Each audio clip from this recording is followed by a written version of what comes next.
As a pharmacist in a retail pharmacy, you have to kind of know a lot, or a little bit about a lot of things, enough to know when to tell a patient they can take care of themselves or when they need to seek further medical care. Recently, I transferred to an HIV specialty store, which requires that you know kind of a lot about one thing. And I'm learning that I can't learn it all by just reading how the meds work and the experiences that patients have, but in talking with the patients that come into the pharmacy, you learn a whole lot more about HIV and about how it affects their lives. I haven't dealt a lot with newly diagnosed patients. I've dealt mostly with patients that have been diagnosed and that are just on a maintenance regimen. But some of the complications they have. The thing I have learned is that no matter where, anybody else. So we try really hard to make sure that at a HIV specialty store that we know more about these particular meds for our patients, that we work very closely to try and make sure that they're adherent to their medications because they feel fine. And like a lot of people, they feel fine, they don't want to take something that makes them feel bad. So we deal with that. We deal a lot with the billing. When there were changes the first of the year was about the time I took over, and there were changes with insurance billing, and that's really hard because the meds are ridiculously expensive, and they are great programs that make them no charge for patients, but when things go wrong or things change, we have to kind of get them through that transition. So the two meds that I brought today to talk about what I would talk about in a normal counseling session, the language is very simple because it's patient goal, it's patient geared. When we counsel a patient on medications, I tell my students and I tell my technicians, you have to talk to them as if they know nothing about it, because you have no idea going into it what their level of knowledge is, what their level of experience with HIV, with AIDS, with any of the medications, with any medication period. You don't know what their level of understanding is. So you can start basic and then go from there based on what they need. So these are the two medications that we're looking at as first line post-exposure. Truvada, basically if I were to counsel a patient on Truvada, I would explain that it's a medication, it's a combination of two medications that work to reduce the virus replicating in the body. Therefore, any exposure, any virus that was introduced into the body ends there, hopefully. That's the goal of treatment. It doesn't spread and it doesn't become AIDS. This medication should be started immediately within hours, not days, if possible, post-exposure. That does maximize its effectiveness. Obviously, we just want to end it where it started. I would also explain to them that Truvada cannot guarantee that they're not going to progress with HIV. But it does, that studies do suggest that starting this is a good idea. 92% of patients will go on to, it's 92% effective with patients if they start it right away and they take it daily for that first 28 days. So it's very important to get it started and continue on the therapy. Some things that patients should know before they start Truvada is that it's really important to have a negative HIV test to start. The reason for that is that if they were to test HIV positive right then we wouldn't want to just treat with Truvada or anacentrus alone. There would be other things that we would want to start immediately, because it's not a single drug you want to use by itself for treatment or maintenance treatment. And then the area that we have to be very gentle about is explaining that there are side effects and that they're probably going to have these side effects and that they're not going to be fun, but the importance of continuing with the medication. Starting it for a few days and then stopping it because you're nauseous or you have fatigue, you can't do that. We need to stress the importance of going on. So when we talk about side effects, whenever I counsel a patient, I always tell them these are the worst things that could happen, and these are the things that are serious, and these are the things that you need to look for, but these are the things that are really not common. So I like to stress that if this happens, it's essential that you get in and see a doctor right away, but it's unlikely that these things would happen. So with Truvada, we look at lactic acid buildup. I list some of the symptoms of what those would be: extreme fatigue, weakness, muscle pain, shortness of breath, reduced circulation to the hands, blue hands or feet, feeling dizzy, and rapid heart rate. And then we talk about liver problems, because that is definitely potential, and we do see that with longer-term use, but even with some patients in short-term use, they can see the jaundice-type symptoms, the yellowing of the eyes, dark urine, light-colored stools, and a severe decrease in appetite over several days.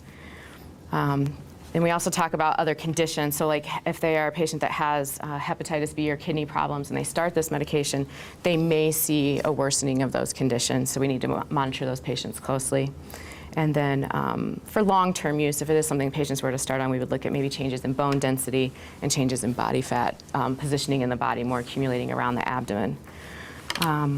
So I like to start with those because it's the worst case scenario. And again, this could happen, it's not likely, but you need to be aware, and if these things do happen, then you need to talk to your doctor right away. The next step that I like to talk about is these are the things that you're probably going to see. And they're not going to be severe, and they're not going to be life-threatening, but they're inconvenient and they're not pleasant. But these are things that you might see and probably will. With Truvada, we see what they call a startup syndrome, as the drug is in your body, and patients are really going to take these for the first 28 days, and that's where they're going to really see the most of these side effects. But they include nausea, abdominal pain, increased flatulence, and headache. And they're really very common. I mean, like 50% of patients are going to see or more see these side effects. The good news is they go away after the first month, but these patients primarily are going to be only on it for those 28 days. And then we cover special situations as if you're pregnant or breastfeeding. If patients are pregnant, we always have to outweigh the risk to the unborn child versus the benefit to the mother. We always consider that. And when most drugs get lumped into a category C for safety in pregnancy, it means we don't test a lot of pregnant women, so we don't know for sure. We don't have any tests showing that it doesn't hurt the baby. We can't undeniably say it won't hurt your baby, but we don't have any evidence that it could hurt your baby. So it's just kind of in that area. So we always make it clear that, we just don't know what the risk is. But the benefit to you is going to outweigh any of that risk. We talk about breastfeeding. Patients that are taking Truvada should not breastfeed. Potentially, both HIV and Truvada can pass through the breast milk to an infant, and then we definitely want to reduce any risk to the child. So we don't want to introduce the drug or the virus to the child. After we go through all the things that could happen, we kind of talk about how to take the medication, how to store the medication. With Truvada, it's usually once a day, and patients always want to know, do I have to eat with that? You don't have to eat with either medication.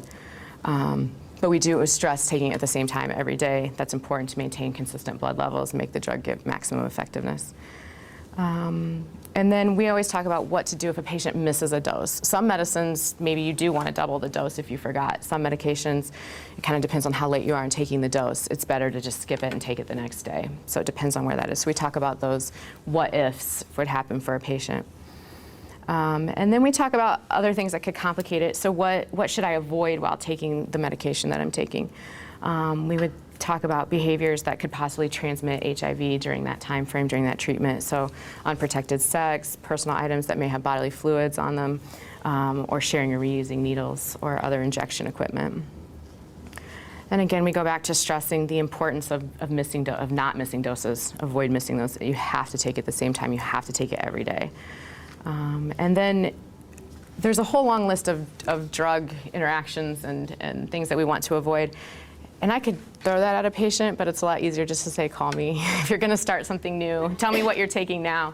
And if you're going to start something new, call me, or call any pharmacist and let us go over it with you, or your doctor or your nurses. So we talk about those type of things as well. And then instead of listing it and throwing that at them, they're overwhelmed with enough things anyway. And then I did put a little bit about paying for Truvada and some insurance things. Unfortunately, we don't, in a retail setting, we don't have access to any kind of sample packs or even drug representative cards, but we can get them the information, the phone numbers, and the websites that they can visit, and we can guide them that way so that they do need help paying for it. Because it's hard enough when somebody is dealing with a potential HIV exposure that the last thing you want to say, okay, now your bill is $3,872. So we try and find some ways that maybe help them as well. And then I directed them, this is not all-inclusive. This is just the highlights. This is just what's important about the medication. And I gave them the manufacturer phone number and the website where they could visit if they wanted the full listing of everything that's potential with Truvada. And then some other things. What else do I need to know? They're kind of just extra pieces we want to add. That they should follow up with HIV testing as directed by their physician, so we can make sure that we're ruling out an HIV diagnosis. That's very important to follow up. Again, we want to stress that you should start this as much as possible. If a person is post-exposure, we want to make sure that they understand that don't stop and think about it. You really need to start this right away. Don't tell me next week that you want to start it. We need to start this right now to make it effective. And then how long they can expect to be on it. This right now is not a life sentence. This is not a lifetime medication. We're looking at about 28 days. And then we go from there, depending on what your situation is. So hopefully that gives them some insight, too, that if they do have those side effects, it's not forever. It's just, we just got to get through this month to hopefully keep you safe. And then how to store it. If there's any special storage requirements for medication, we like to pass that on to them, too. Both tablets are at room temperature. And then just to make sure that they keep them in the original bottles, because they do have some humidity things that we need to be careful about, and then that they're out of reach of children. They keep them with the child-proof caps. So that's Truvada. That was what I would go over. With Adherence, a lot of it is the same. Again, it works in a little different way, and I did put the actual drug class that they're in. But people don't really care. They just want to know what it does. And again, it just makes it harder for the virus to reproduce in the body and reduces their risk of contracting HIV. And I did stress, too, that the other thing that I would want to make sure in a counseling session is that they understand that this isn't a cure. Neither cures HIV or can 100% guarantee that they won't get it, but it's the best chance they have once an unplanned exposure occurs. And again, why do I need to take it? To prevent the contraction of HIV, and what should I know? So with Adherence, we look at, again, we want to have that negative HIV test. Because we wouldn't treat with this medication alone or in these two combinations if there was a positive test. And then again, the side effects. So with the Adherence, we look for Stevens-Johnson syndrome or the severe skin reactions, which can be scary. So we tell them any redness, any rash, any changes in your skin, you want to let them know. There are severe allergic reactions that can actually affect the liver with Adherence. So again, we look at the yellowing of the eyes, the jaundice type symptoms for that. And with Adherence, we tend to see more changes in sleeping and changes in mood. So that's a very hard thing. They're already going through so much emotionally, potentially, that this can actually worsen it. So we like to make them aware that if you're feeling these things, it's normal. It's a natural reaction to maybe what happened, and the medication may not make it better. But again, we're looking at just that first month for treatment. And again, I try to stress that these side effects can be really serious, but they're not very common, and they're seen in a small percentage of patients. And then the long-term risk, the changes in cholesterol and changes of the effectiveness of certain types of cholesterol medication. Again, for short-term use, we're not going to worry about that so much, more for the long-term use. But it is something I like to make sure that they're educated about. Again, and the more common side effects we look at are the trouble sleeping, the dizziness, nausea, and fatigue. So those can be very inconvenient and very bothersome to your everyday life, but they are more common. Again, with the pregnancy, with Adherence, it's category C medication, so we don't know. There's no studies to prove that it's safe or that it will harm the baby, so we just make them cautious.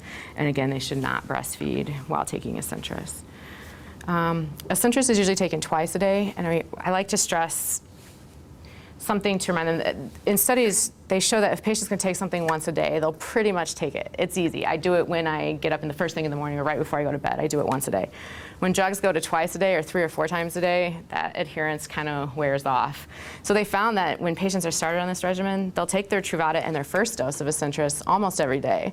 And then that second dose of Adherence, they just kind of start to wean off. About 60% of patients will maintain their adherence. So the other 40 we kind of lose.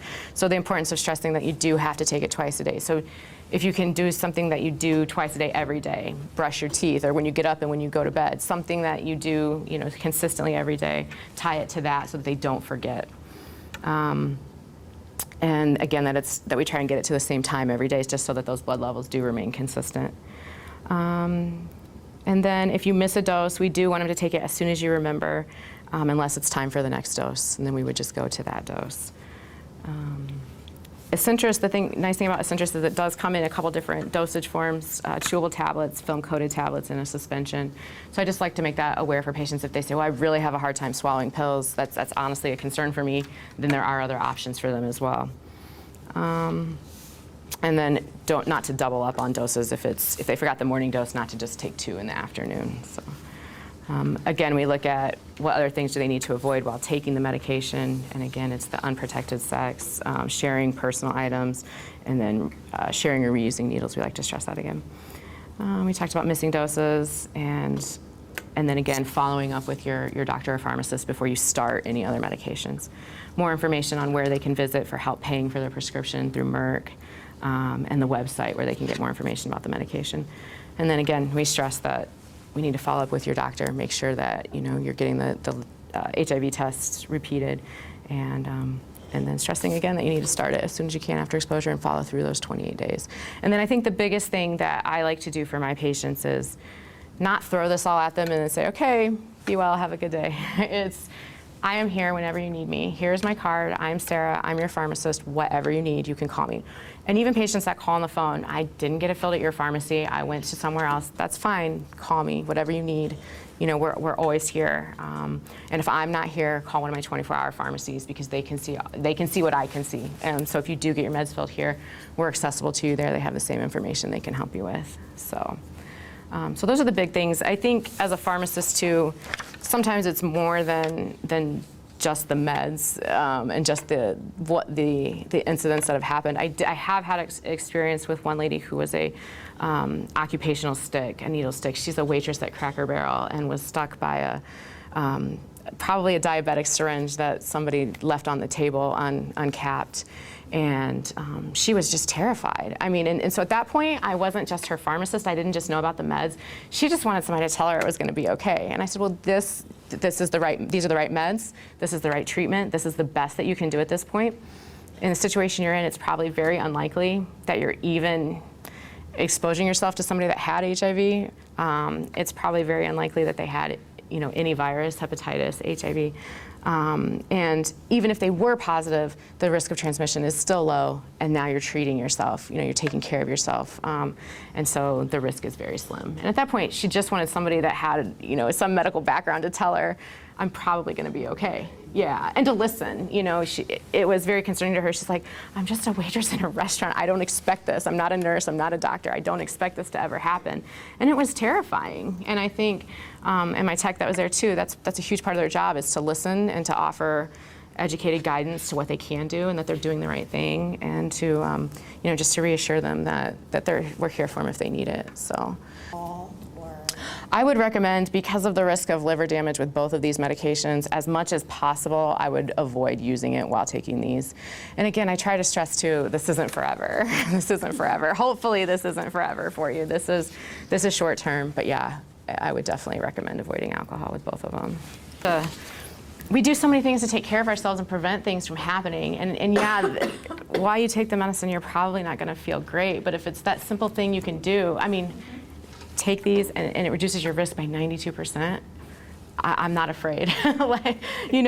Just like with anything else we give, but the general public, I don't think feels that way necessarily, because even with like flu shots, well, why would I get a flu shot? Well, because this many people end up in the hospital, or this many people die from it every year. It's very important. Well, the risks of, well, yeah, but those risks are so small compared to the risks of not getting it. So for me, it's a simple thing, and I try to not lighten it, but make people realize you do all these other things to protect yourself. Why do you take that cholesterol medicine every night? It doesn't make you feel better. It prevents these things down the road. So these kind of things, it's just like that. I mean, to me, it's just that simple. If I was stuck, I would absolutely do this. I know it wouldn't be fun, and I would know what I was getting into, but absolutely I would do this. So I don't know that we're all like that, but maybe helping people realize that it's just that easy, and not making it uncomfortable to talk about when it does happen. Once we fill HIV medications for a patient, we do have follow-up calls. We try to do a 3-day call, and then we try to visit with them again on their first refill if they are refilling. We also have adherence lists, so we make sure that they're staying on their medication, that they're finishing their therapy or following their therapy like they should. So we definitely try to reach out and do that as well. Yeah, and that's something that's special to the HIV store. We have a couple different specialty stores in Fort Wayne, and everybody kind of has a special program that is, that they're focused on. So, so a lot of our stores will send them to us to get their HIV, because they know. I mean, any store can order these meds. If you live out north and you don't want to Creighton and Calhoun. Any store can order these meds for patients, and every pharmacist can counsel on these medications. But they're not going to have the reports that say we dispense a new medication or we have a newly diagnosed HIV patient. We want to follow up with them. They're not going to have those kind of access to those kind of reports because they're not a specialty store. So. When I counsel somebody, regardless of what their condition is, I always try to ask those other questions. You know, what else is going on in your life that maybe we need to worry about? Are you pregnant? Are you planning on becoming pregnant? Is there a chance that you could become pregnant? Are you diabetic? Do you have any other symptoms I need to know about? Or if they are sexually active, you know, stressing that maybe you got stuck by a needle at work. Okay, but if you are sexually active, then you need to think about these things that you might not have thought about, because sex may have been the farthest thing from their mind at that point because it was a needle stick at work, you know. So asking questions and then stopping and listening to their response to fuel further questions. So I've had some very honest moments in counseling sessions where I'm just me as if I were talking to a friend, and I just say, look, this is really gonna suck. Like, I don't know how else to tell you this. Like, I mean, we've gone through it as a professional. I've explained it to you as a professional, and I feel like we're maybe not making that connection. Like, this is gonna be bad, and you have to tough this out. I mean, you have to be strong, and you have to stick with it. And you know, sometimes we can give them some alternatives. You know, if you do experience those, maybe eat with it. Maybe that will help. Or talk to the doctor and see if there are, they can prescribe some other medications, or stick to certain diets that maybe help. So giving them some alternatives so they're prepared for it. I really feel like being very honest and being very, trying to give them alternatives right from the get-go of what they can do if this happens, that is the best thing you can do. Because when they're in that situation where they're very, very sick and they just feel miserable, and then everything else is on top of that, if they already have a plan of what they can do, it seems like, you know, they're, okay, I know I'm sick, I know I'm probably gonna get sick. She said I could do this, and they already have that tucked in the back of their mind. So I try to be as proactive as possible, not overwhelm them with information, but give them, you know, honest truth of what's going to happen and what they can do when it does happen. So I work really hard to develop that relationship. So the first few times I see a person, I'm, how are you? What's going on with you? You know, kind of whatever the situation is. And then the next time I try really hard to remember at least one or two things that we talked about. So it's kind of that end, like, how is your granddaughter doing? Or, oh, your daughter just got married. How's that going? You know, are they doing okay? Do they have a great honeymoon? You know, that. And then the next time when something is wrong, why are you late on that refill? You know, you have to take your thyroid every day. You have to take your blood pressure. Whatever it is, it's a lot easier to have those conversations. And then it's a lot easier too for them to come to me with something that they feel either ashamed or embarrassed about. I really just can't afford it anymore, or this is killing me. Is there something else we can do? And so they feel like we're more accessible that way, because it's every day. You know, I had a gentleman yesterday, he's paying $285 a month for a blood pressure medicine that I found him an alternative. It was like $2. I'm like, this is like, let's just try this. I'm like, even if it doesn't work and you have to go back to paying that, then that's fine, but let's try this and see how it works, or play with some different doses. There's no reason that we have to jump to these expensive alternatives first. And with HIV, we don't have that choice so much, but there's so many great programs, so I can help with that way. But it's like having those access points lets me have a more open dialogue with patients, and so I try really hard. And that's one thing I hate about getting moved, because it's like it takes like 2 or 3 years, honestly, to get. You know, I was at Stellhorn for 2.5 years. Actually, it was my return managing at Stellhorn, so I knew some of the patients from before. But at about 2.5 years is when people say, "Where's Sarah? I want to talk to Sarah." Like, I know her as my pharmacist. And then, of course, Walgreens is like, "Okay, well, now here's your next opportunity." And I'm like, "No, I just developed all these relationships, and this is so great, and now I'm moving." So, but you know, I just do the best I can with where I am.